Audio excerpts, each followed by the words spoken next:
नमस्कार, 9 बजे की खबरों में आप सभी का स्वागत है। मैं हूं नीलू। करते हैं आप खबरों की शुरुआत। तो उत्तर प्रदेश बोर्ड भी अब घटाएगा सिलेबस। जी हां, उत्तर प्रदेश बोर्ड घटाएगा 30% पाठ्यक्रम। सीबीएसई के बाद उत्तर प्रदेश बोर्ड भी घटाएगा सिलेबस। जल्द जारी होगा शैक्षिक कैलेंडर। कोरोना के हालात को देखते हुए शासन ने बोर्ड के प्रस्ताव पर सहमति दे दी है। बचा हुआ 70% पाठ्यक्रम 3 भाग में पढ़ाया जाएगा। पहले भाग में वो पाठ्यक्रम होंगे जिसे कक्षावार, विषयवार और अध्यायवार वीडियो बनाकर ऑनलाइन पढ़ाया जाएगा। ऐसे पाठ्यक्रम को टीवी चैनल्स पर भी प्रसारित किया जाएगा। दूसरे भाग में वो पाठ्यक्रम लिया जाएगा जिसे छात्र छात्राएं खुद पढ़ सके।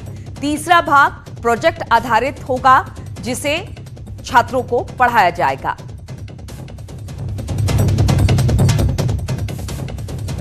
तो अब पाठ्यक्रम में घटाई गई है। सीबीएसई ने पहले पाठ्यक्रम को घटाया था, अब उत्तर प्रदेश बोर्ड भी अपने पाठ्यक्रम को घटाएगा। सिलेबस में करीब करीब 30% पाठ्यक्रम की कटौती की गई है।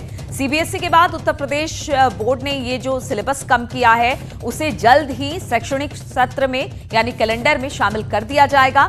कोरोना के हालात को देखते हुए यह फैसला लिया गया है। शासन ने बोर्ड के प्रस्ताव पर अब सहमति दे दी है।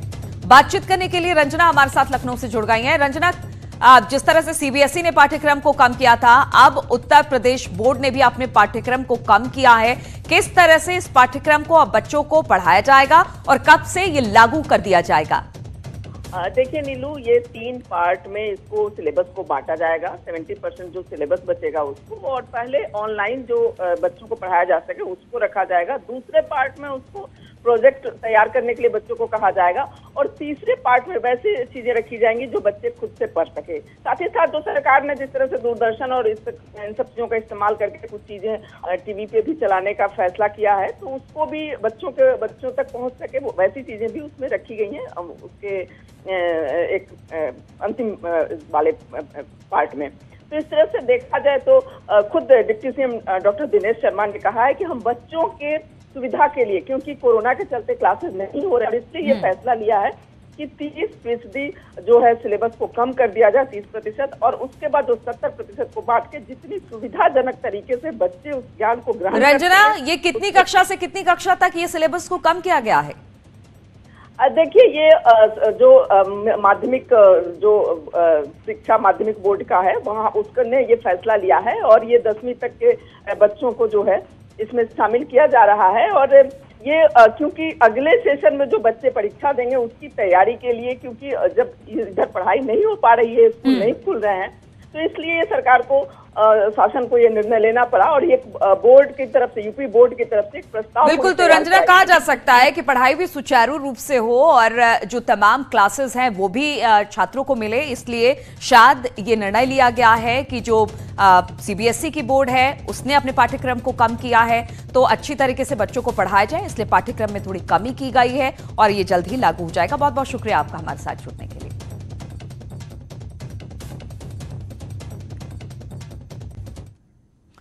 और राजधानी लखनऊ के कांता स्थित अवध बस स्टेशन पर मुख्यमंत्री योगी आदित्यनाथ आज अपने आवास से लोकार्पण करेंगे। इस मौके पर करीब 25 बसें अवध बस स्टेशन से पूर्वांचल की ओर रवाना की जाएंगी। लखनऊ के क्षेत्रीय प्रबंधक पल्लव बोस और सहायक क्षेत्रीय प्रबंधक प्रशांत दीक्षित ने बुधवार को अवध बस स्टेशन का निरीक्षण कर अधिकारियों को आवश्यक दिशा निर्देश भी दिए हैं। इस बस स्टेशन का लोकार्पण हो जाने के बाद पूर्वांचल की तरफ जाने वाले यात्रियों को बस पकड़ने के लिए अब कैसरबाग बस टर्मिनल नहीं जाना पड़ेगा।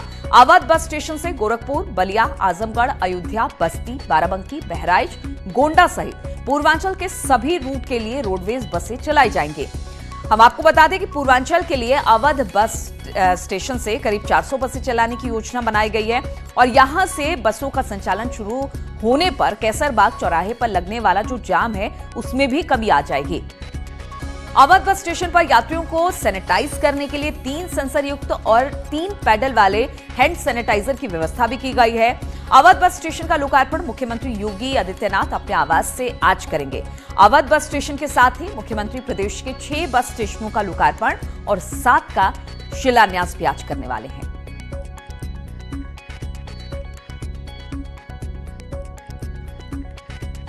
पूर्वांचल के लोगों के लिए आज मुख्यमंत्री की तरफ से सौगात है। अवध बस स्टेशन का सीएम आज अपने घर से ही लोकार्पण करेंगे।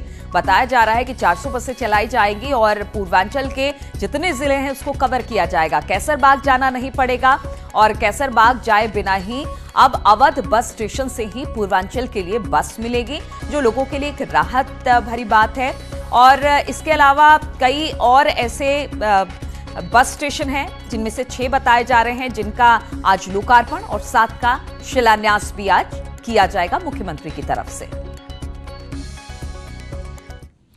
और न्यूज 18 की खबर का एक बड़ा असर हुआ है। कानपुर बर्रा अपहरण मामले में थाना प्रभारी बर्रा पर गाज गिर गई है। बर्रा थाना प्रभारी रंजीत राय को लाइन हाजिर किया गया है। हरमीत सिंह को बनाया गया अभी फिलहाल बर्रा थाने का प्रभारी निरीक्षक। तो एक बड़ी खबर आ रही है। कानपुर अपहरण मामले में न्यूज 18 की खबर का बड़ा असर हुआ है। लगातार न्यूज 18 इस खबर को दिखाता रहा, पल पल की जानकारी देता रहा और अब बर्रा अपहरण मामले में थाना प्रभारी बर्रा पर गाज गिरी है। थाना प्रभारी रंजीत राय को लाइन हाजिर किया गया है और उनकी जगह हरमीत सिंह को नया बर्रा थाने का प्रभारी नियुक्त किया गया है।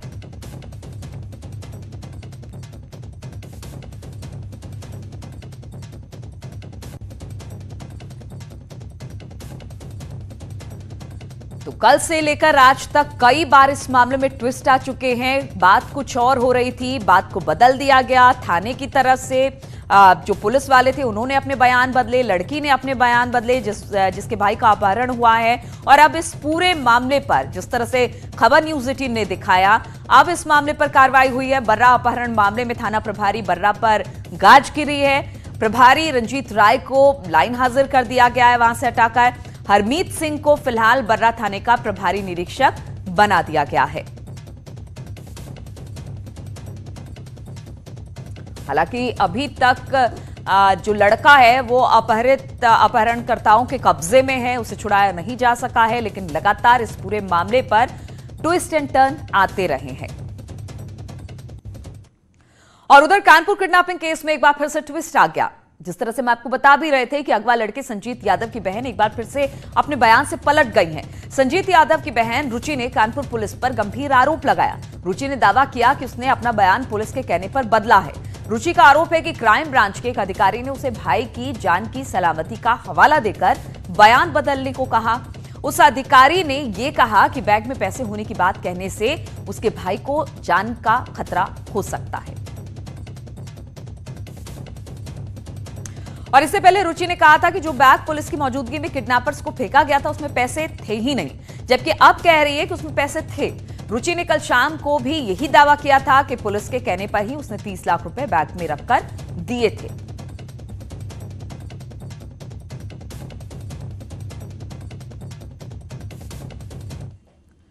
और लखनपुर खीरी में जंगली हाथियों ने रोड पर जमकर उत्पात मचाया।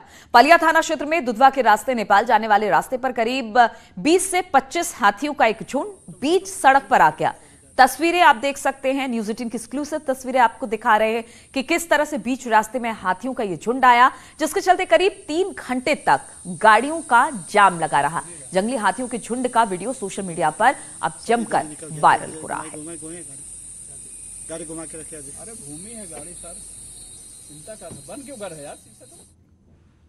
और लखीमपुर खीरी में पेड़ पर अजगर देखे जाने के बाद राहगीरों में हड़कंप मच गया। डागा पत्थर शाह एसएसबी कैंप के सामने लगे एक जामुन के पेड़ पर अजगर देखे जाने से राहगीरों में हड़कंप मच गया। राहगीरों ने अजगर की सूचना वन विभाग की टीम को दी, जिसके बाद वन विभाग की टीम ने मौके पर पहुंचकर अजगर को पेड़ से उतारा और जंगल में ले जाकर छोड़ दिया। पेड़ पर बैठे अजगर का वीडियो सोशल मीडिया पर वायरल हो रहा है।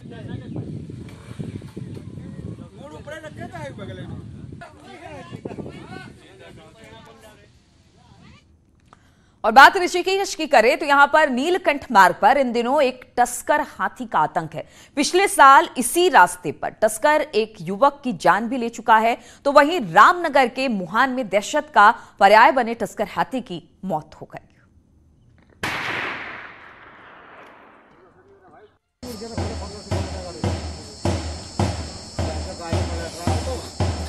आराम से चहलकदमी कर रहे इस टस्कर हाथी का आतंक पूरे इलाके में फैला हुआ है, जो भोजन की तलाश में पहाड़ी रास्ते पर भटक रहा है। फूलचट्टी और गट्टू घाट के पास तस्कर का आतंक है जो आए दिन लोगों पर हमला कर देता है। हमारी नॉलेज में आई है और डायरेक्टर से भी मेरी बात हुई है कॉर्बेट के, और वहाँ पर ये बात आई कि साहब हाथी को हमने कॉलर किया था और कल जो है हाथी की डेथ हो गई। जो बात बताई जा रही है वो ये है कि साहब कुछ ये 2 हाथियों में आपस में लड़ाई हुई और एक दूसरे को उन्होंने डैमेज किया। तो एक तो ये एस्पेक्ट बताया जा रहा है। पिछले 1.5 साल का आंकड़ा अगर देखें तो गुलदार, हाथी, भालू, बाघ के हमले में 75 लोगों ने जान गंवाई। इनमें हाथी के हमले में 16 तो गुलदार के हमले में 26 लोग मारे गए, जबकि 277 लोग घायल भी हुए। उधर वन विभाग के आंकड़ों पर नजर डालें तो बाघ की संख्या 442 हो गई है तो गजराज का आंकड़ा 2000 के पार है। ऐसे में रिजर्व एरिया में बढ़ती जानवरों की संख्या और तेजी से घटते जंगल इन संघर्षों का एक बड़ा कारण बन रहे हैं, जिसको लेकर अब राजाजी और कॉर्बेट पार्क की कैरिंग कैपेसिटी का अध्ययन कराया जा रहा है। बताई जा रही है वो ये है कि साहब कुछ ये 2 हाथियों में आपस में लड़ाई हुई और एक दूसरे को उन्होंने डैमेज किया। तो एक तो ये एस्पेक्ट बताया जा रहा है और दूसरा ये है कि और क्या वजह हो सकती है, क्योंकि उस हाथी को हमने इमोबलाइज भी किया डिपार्टमेंट ने। तो ये भी एक एस्पेक्ट है देखने वाला कि भाई इमोबलाइजेशन का जो प्रोसेस था वो पूरी तरह से एज पर रूल्स फॉलो हुआ कि नहीं हुआ। उत्तराखंड बनने के 20 साल के अंदर अवैध शिकार, करंट लगने और हादसों में सैकड़ों जानवरों की मौत हुई है। इनमें 22 बाघ, 175 गुलदार और 123 हाथियों की मौत हुई है, जबकि कई जानवरों को आदमखोर घोषित कर मार डाला गया। न्यूज़ 18 के लिए ऋषिकेश से आशीष डोभाल और देहरादून से सुनील प्रभात की रिपोर्ट। और अब बात बाढ़ की करें तो बाढ़ और बारिश से प्रदेश के कई हिस्सों में हाहाकार मचा हुआ है। लोग पलायन को मजबूर है, खेत ने जल समाधि ले ली है।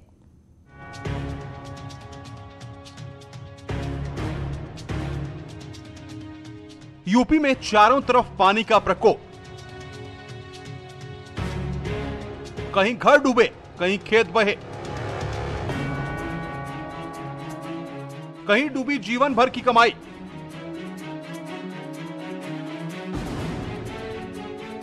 पीलीभीत में घर में घुसा मगरमच्छ,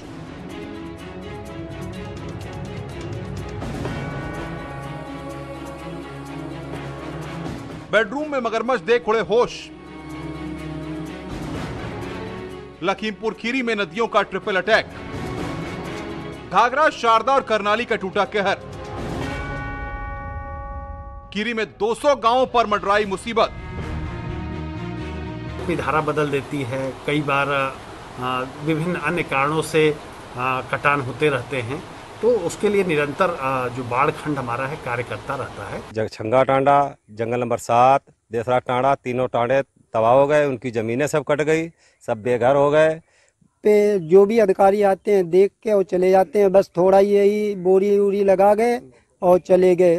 बताओ इतना पैसा आया। और प्रयागराज में गंगा ने दिखाया रौद्र रूप, देवरिया में भी डरा रही बाढ़।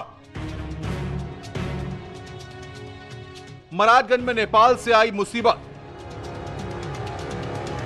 बाढ़ ने चौपट की हजारों एकड़ फसल। गोंडा में सड़कों ने ली जल समाधि। आप भी सतर्क रहिए क्योंकि आ चुका है बाड़ासुर।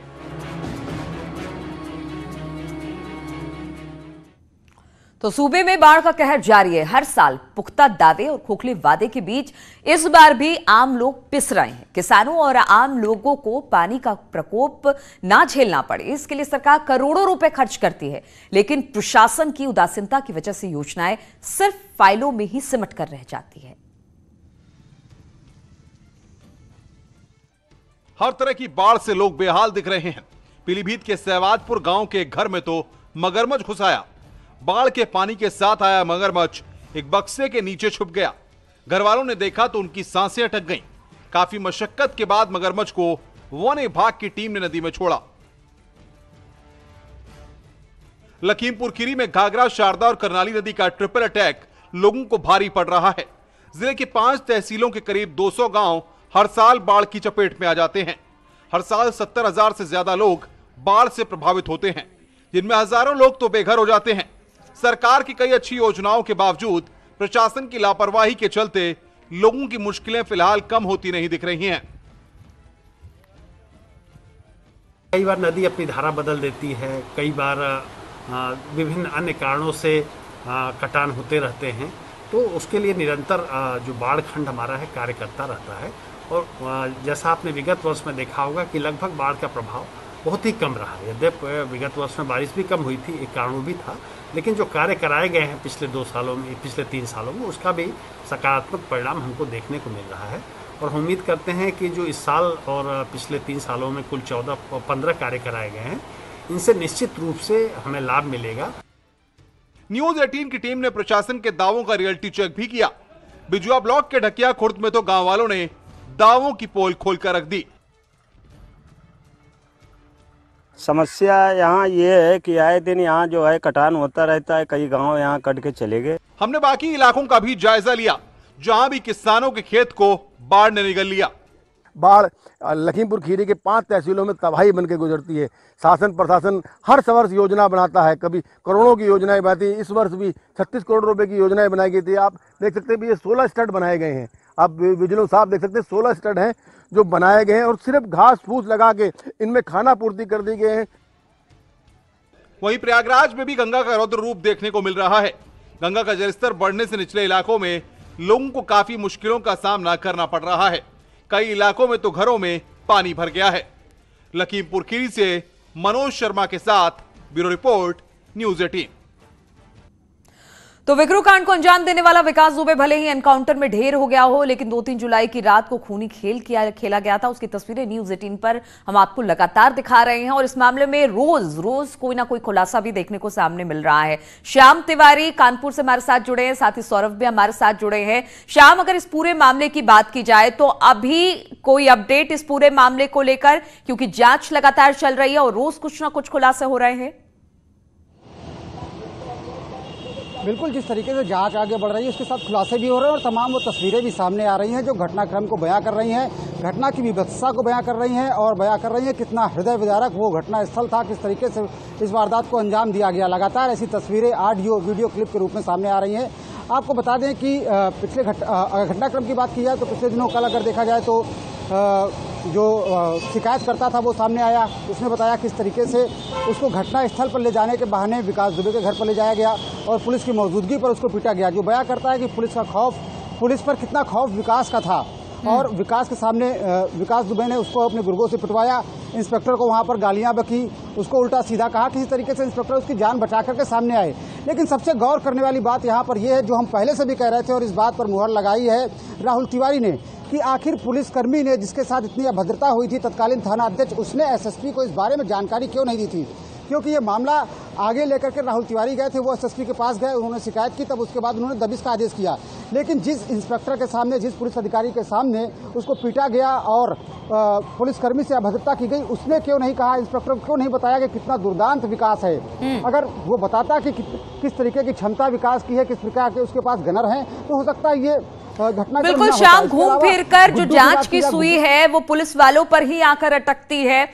सौरभ भी हमारे साथ जुड़े हुए हैं। सौरभ, हमने देखा कि जब भी कोई मामला खुलता है तो जो जांच की सुई है एक बार फिर से पुलिस वालों पर जाकर ही अटक जाती है। यानी जांच के दायरे में पुलिस वाले सबसे ज्यादा हैं। ठीक है, बदमाशों पे तो कार्रवाई हो रही है, लेकिन पुलिस वालों पर भी कार्रवाई हो रही है। आपके पास कोई नया अपडेट इसको लेकर?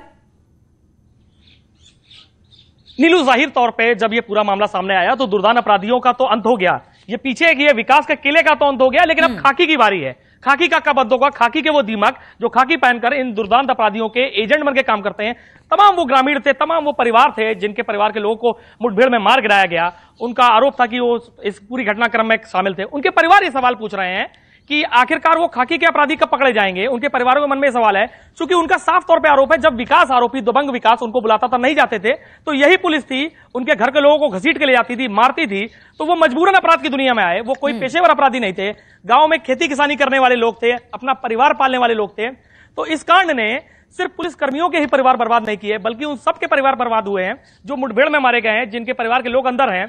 एक और परिवार है जो प्रभात मिश्रा का परिवार था, उनका लगातार इस तरीके से आरोप है, 16 साल का लड़का उनका मारा गया, पिता का पता नहीं है, लड़की की शादी तय हुई थी, अब उस बेटी की शादी कैसे होगी, ये बड़ा सवाल बना हुआ है नीलू। तो गांव में एक अभी भी लोगों का यही सवाल है, जो भी लोग मारे गए उनका कहना कि हाँ हमारे परिवार के सदस्य थे, हमें निजी लाभ होता था, हमें पैसे का लाभ होता था, लेकिन उन खाकी वालों को बिल्कुल, कौन लोगों पकड़ेगा? पे जो बीती, आखिरकार बिकरू जान गांव तो के पुलिस लोगों के पर जो बीती वो तो बीत गई, लेकिन अब लोग इसमें इंसाफ जरूर चाहते हैं। बहुत बहुत शुक्रिया आप दोनों का हमारे साथ जुड़ने के लिए। और लखनऊ से खबर है, यहां पर पानी की टंकी पर एक युवक चढ़ गया है। पीजीआई इलाके में पानी की टंकी पर एक युवक चढ़ा है। जमीन के विवाद के चलते ये पानी की टंकी पर चढ़ गया ये युवक। पुलिस ने फिलहाल तो कार्रवाई का भरोसा दिया है और इसके बाद कहीं जाकर ये युवक अब टंकी से उतरा बताया जा रहा है। लखनऊ के वृंदावन कॉलोनी के सेक्टर 5 की घटना है। कुछ देर पहले की तस्वीरें, जब ये युवक इंसाफ न मिलने से नाराज था और पानी की टंकी पर पहुंच गया। जब पुलिस वाले वहां पर पहुंचे, उसको आश्वस्त किया कि हाँ ठीक है कार्रवाई होगी, तब जाकर ये पानी की टंकी से नीचे उतरा है।